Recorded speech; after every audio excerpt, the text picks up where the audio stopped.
I wanted to focus my paper on the faithful colored Mammy of the South statue created by USJ Dunbar and the history surrounding it. The myth of the Black Mammy was a creation of white supremacy, a supporting argument for slavery, and a tool of oppression throughout its existence. In order to delve into the Mammy stereotype, we must first talk about the Jezebel. While the Jezebel was an insatiable sexual being created out of racist pseudoscience, the Mammy was an equally fabricated figure of motherly reassurance and was completely asexual. She tempted no one, and her purpose in life was to take care of her white charge, which she is rarely depicted without.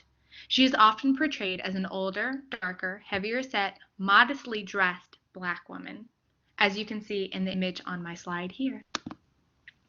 It is not until after the Civil War that recountings of the Mammy start to spring up in larger numbers.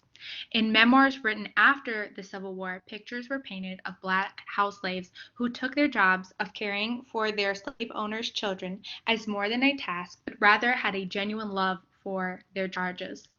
Those children proclaimed Mammy as the overseer of all domestic affairs within their masters' homes.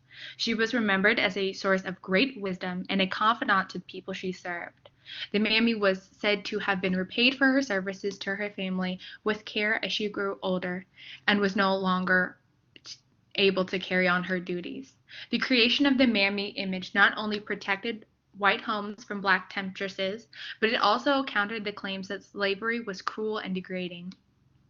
The Mammy was used during and after slavery to rebuff the notion of abolition. These romantic ideas of slavery created false arguments to support white supremacy. The myth of Mammy was rooted in some semblance of truth, as most domestic slaves were women, but these memoirs are romanticized recollections of their caretakers. Domestic slaves varied in age and appearance, as you can see in these two photographs, which contradict the Mammy stereotype. Mammies did not supervise their masters' homes. In reality, it was the slave owner's wife who ran the household and who often performed domestic duties such as cleaning, sewing, and cooking alongside her slaves. Once slaves were of no use, they simply waited to die with little to no comfort. There was no care provided. There were always exceptions to the rule, but the Black female domestic slave did not live the life of a mammy. The mammy falls out of popularity until the 1920s as African Americans began to take greater steps towards equality. Black workers in Southern agriculture suffered an economic depression, and reports from the northern and western United States spoke of higher incomes and better living conditions.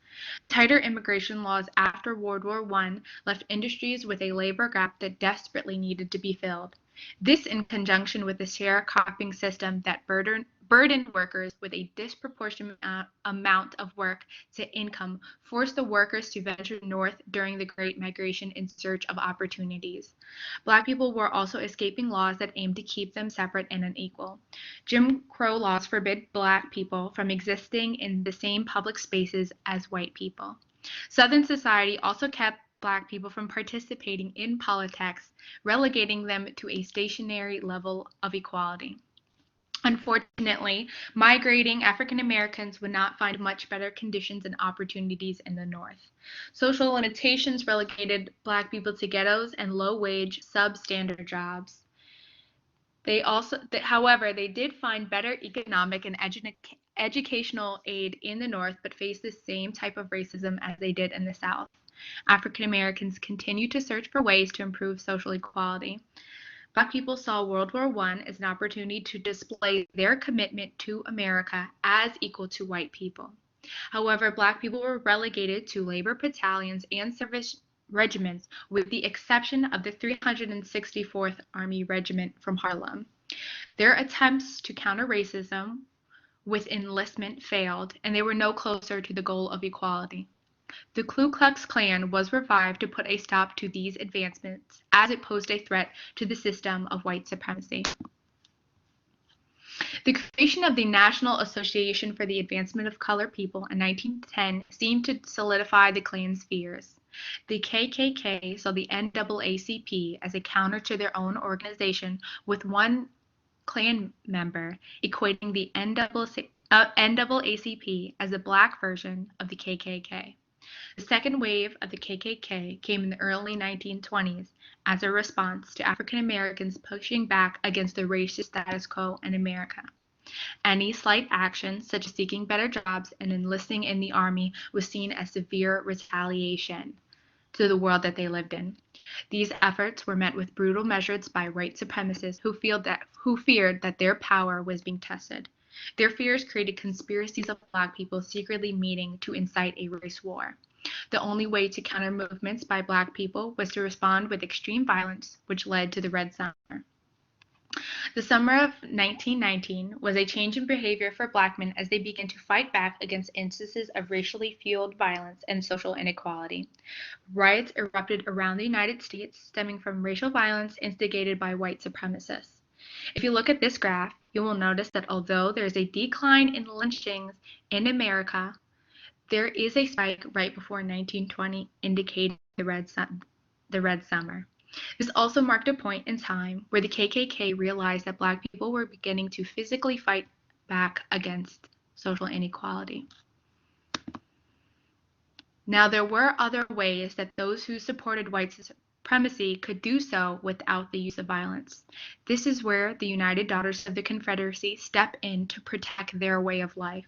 The UDC was created in 1894 and consisted of affluent white women who made it their task to inform the next generation of Southerners of the perfect South and continue the false narratives of the amicable relationships between slave and slave owners. Most of these efforts came in the form of history books provided in schools and statues erected in public places so that no one could escape their presence.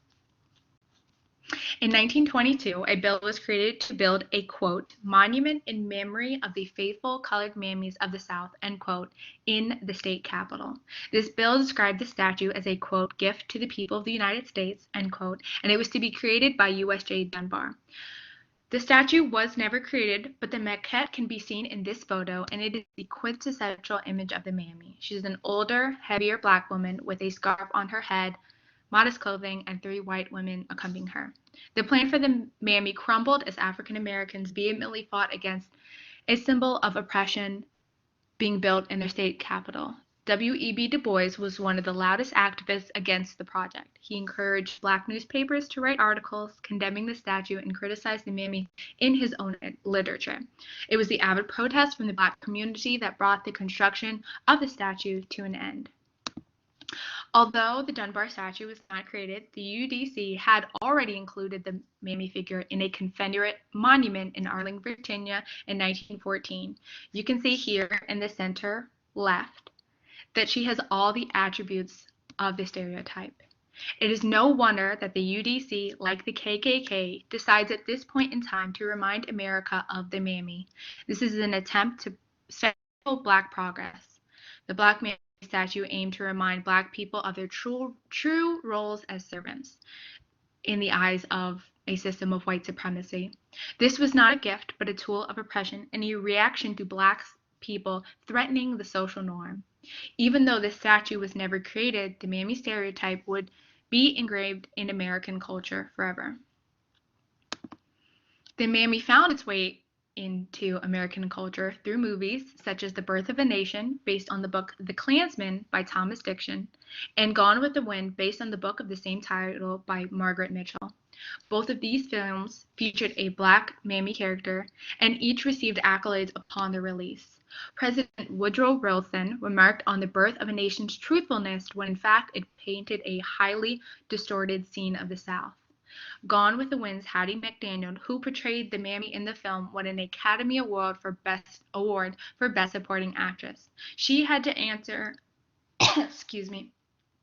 from the back of the theater in order to accept her award, which confirms that black people were only celebrated if they played the role of a submissive and loving slave.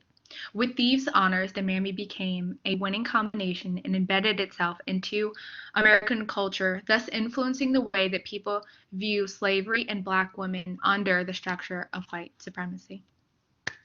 Thank you.